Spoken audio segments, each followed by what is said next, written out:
Ils ont relevé le défi de l'Alia. Studio Kalita vous raconte leur histoire. Alia Story, c'est vous, c'est nous.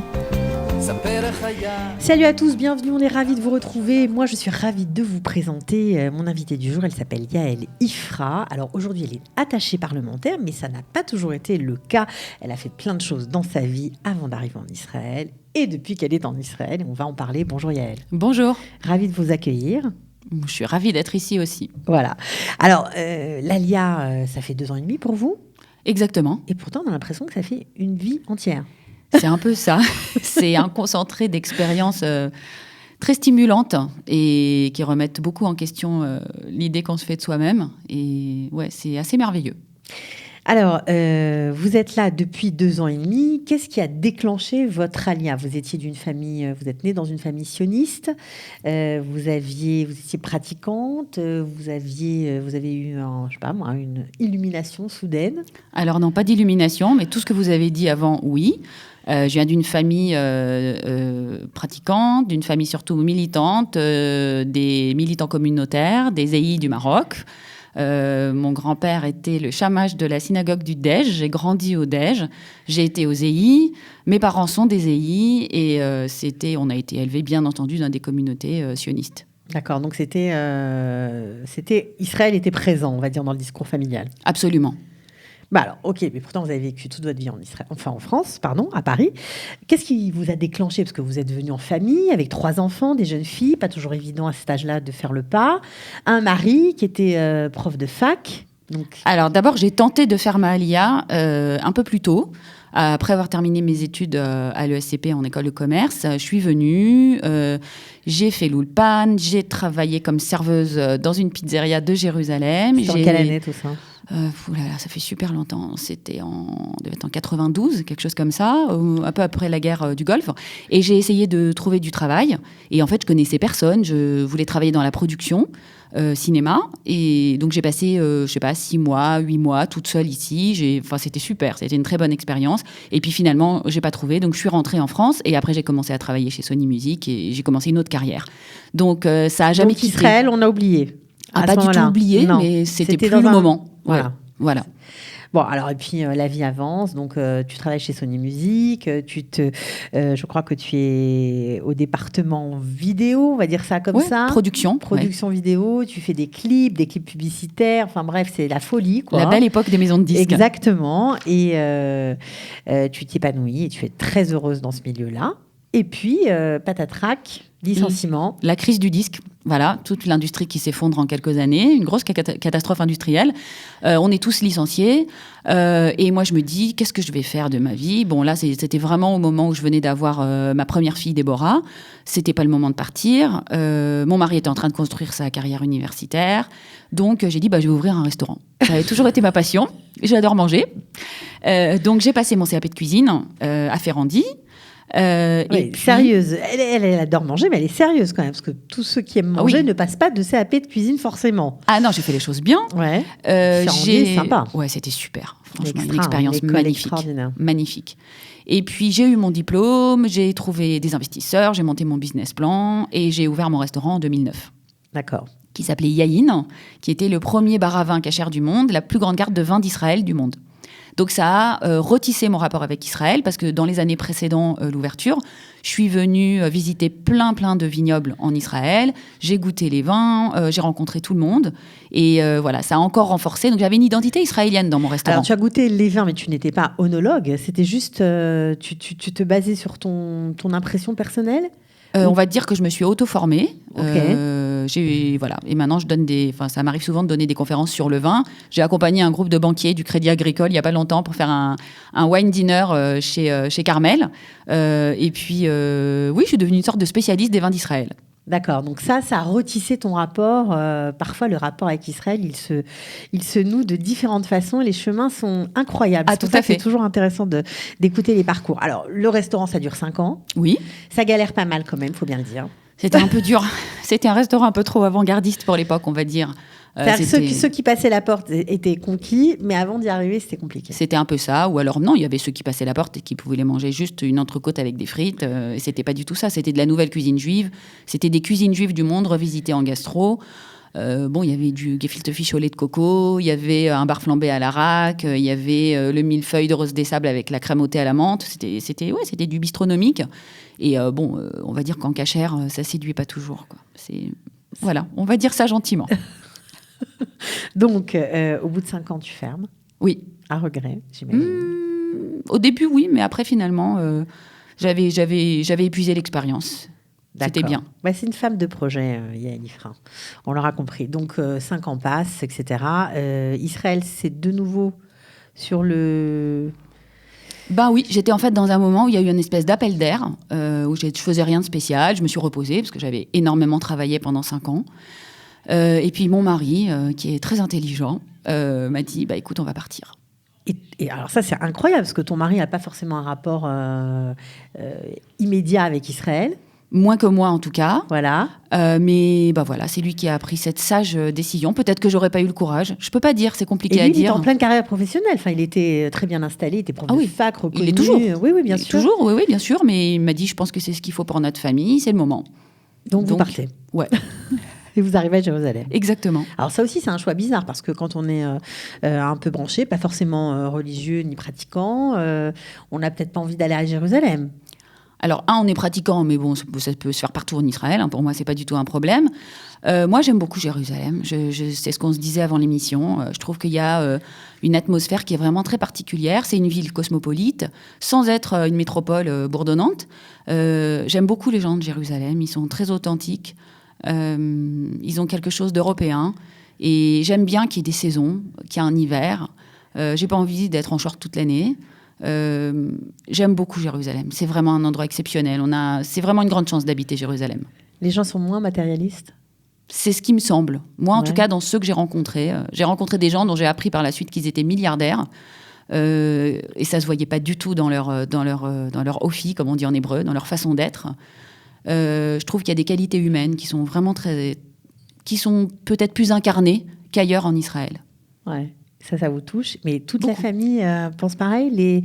Parce que vous êtes venu avec des jeunes filles. Elles n'étaient pas très grandes encore à l'époque. C'est bien passé ? C'est difficile de dire que tout se passe bien. C'est un peu compliqué quand même. On va dire que c'est plus difficile pour certains que pour d'autres. Pour ma grande fille Déborah, qui avait 13 ans quand elle est arrivée, c'était plus compliqué. C'est un âge très difficile pour tout quitter, pour quitter les copines, le milieu. Ma plus jeune fille, Véred, qui avait 7 ans, alors elle a beaucoup pleuré au début, et puis à Hanouka, c'était fini. Et puis ma fille du milieu, Naomi, elle est très adaptative. Alors elle observait un peu en retrait, et puis elle s'est fait son petit trou, et aujourd'hui, elle est très contente. Elle est bien. Bon, ouais. Alors vous êtes toujours tous ici. Qu'est-ce qui s'est passé pour vous quand vous êtes arrivée ? Parce que, OK, on voit que vous étiez quand même très active. Alors, vous parliez l'hébreu, ça, c'était quand même un gros avantage. Je parlais pas mal. Vous êtes arrivée à quel niveau d'Ulpan lorsque vous êtes inscrite et vous avez commencé vos premiers cours ? C'est le niveau le plus élevé à l'Ulpan Bet Ha'am. Voilà, parce que c'est pas tous les Ulpanim qui proposent ce niveau-là. C'est juste, c'est aussi pour ça qu'on l'a choisi. Il y avait des niveaux élevés, c'était super. On était avec la directrice de l'Ulpan, qui est une femme merveilleuse. J'ai beaucoup appris. Pas seulement en termes de mots d'hébreu, mais c'est une immersion dans ce que c'est que la façon de voir la vie en Israël, des concepts, des idées, des choses qui existent dans la vie israélienne qui n'existent pas en France. Et en fait, du fait que j'avais déjà changé de métier plusieurs fois dans ma vie, que j'avais toujours travaillé dans des métiers où il y a des gens de toutes sortes, finalement, je me suis trouvée très bien en Israël.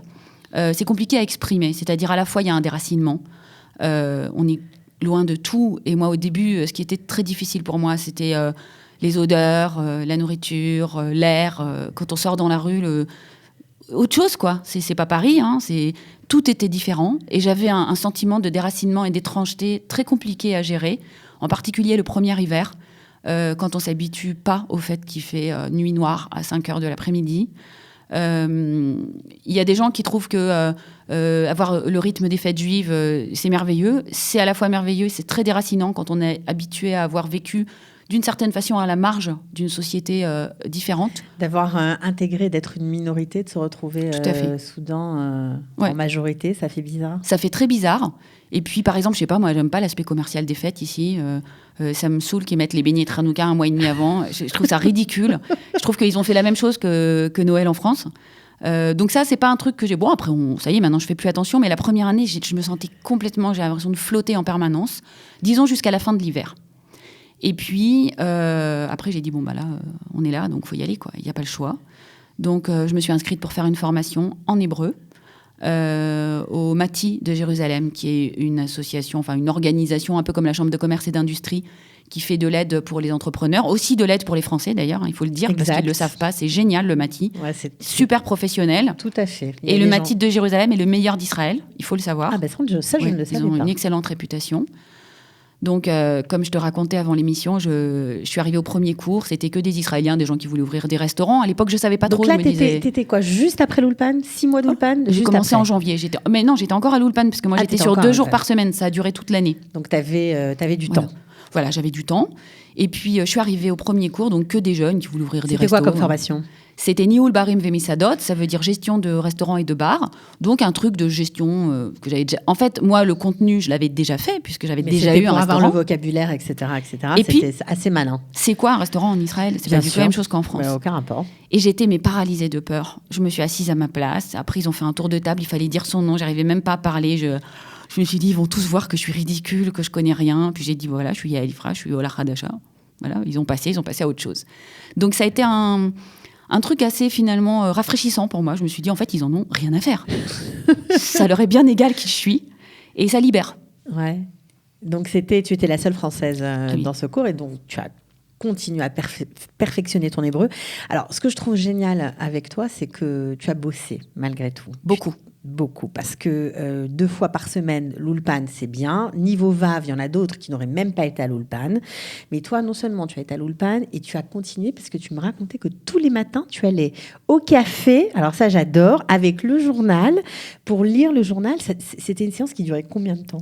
Oh, bah, je sais pas, j'ai amené ma fille à l'école, je devais arriver vers 8h30, un truc du genre. Et je restais jusqu'à 10h à peu près tous les jours. Enfin, tous les jours, j'avais pas l'Ulpan.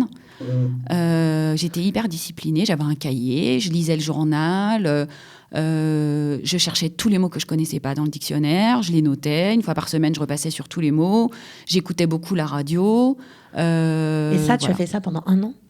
Bah, quasiment jusqu'à la fin du mois de juin, ouais. Parce qu'après, j'ai commencé à travailler. Ça t'a aidé? Beaucoup, beaucoup.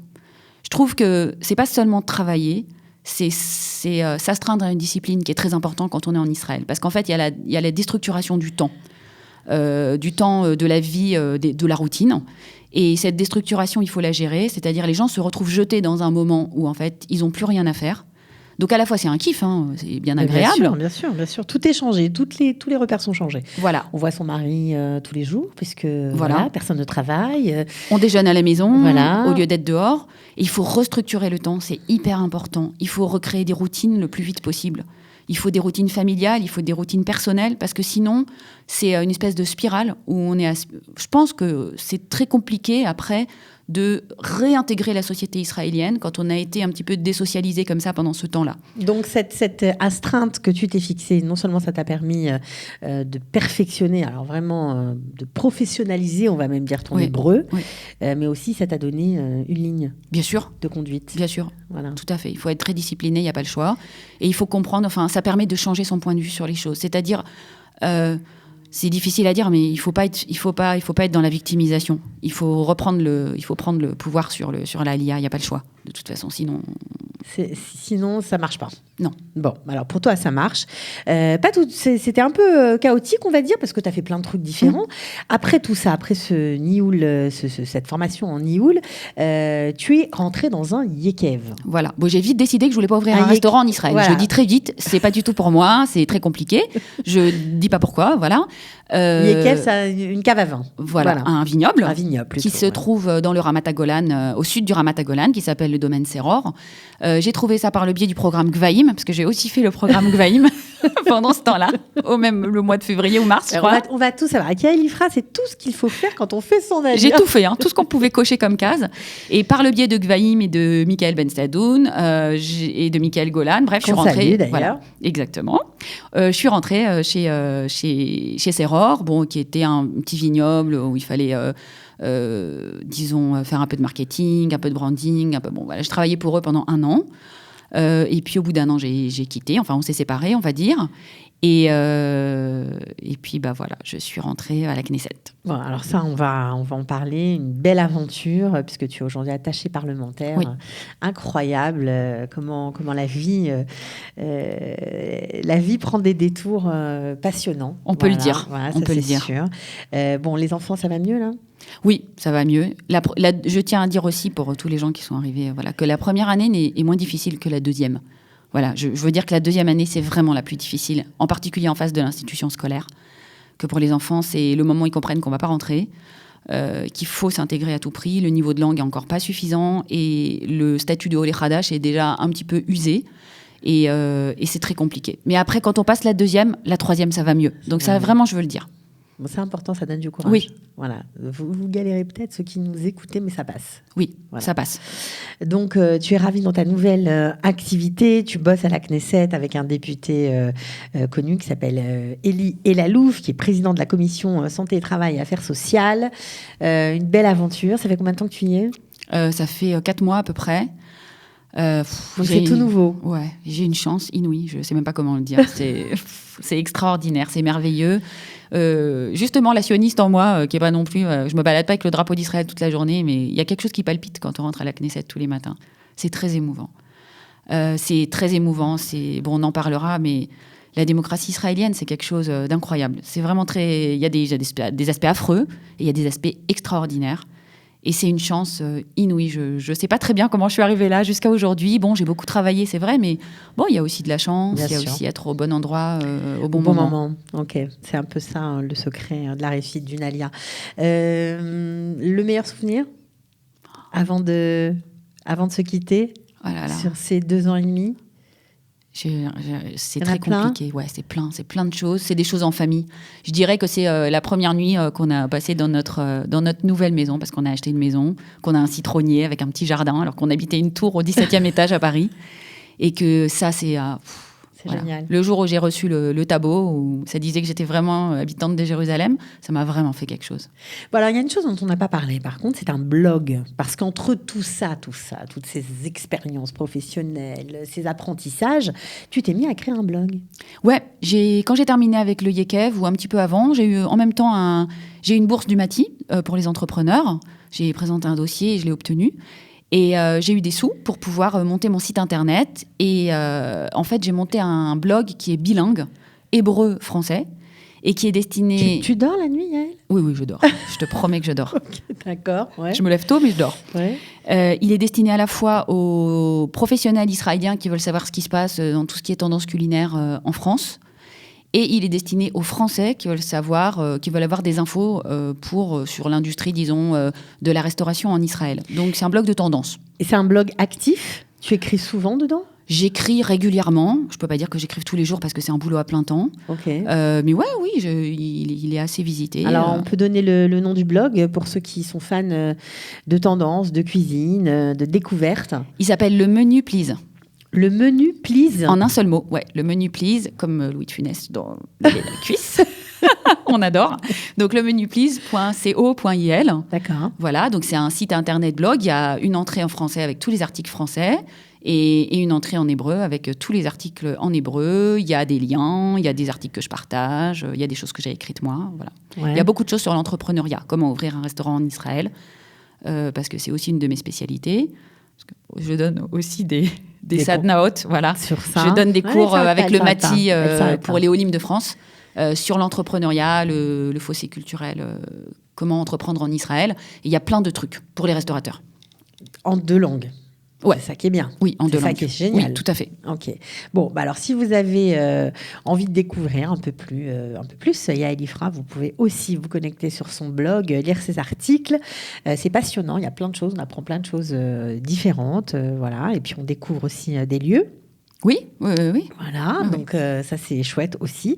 En tout cas, merci beaucoup, Yael, d'être venue. plaisir. Et à très bientôt. Merci beaucoup. Ciao. כמה טוב שבאת הביתה, כמה טוב לראות אותך שוב. Ils ont relevé le défi de l'Alia. Studio Kalita vous raconte leur histoire. Alia Story, c'est vous, c'est nous.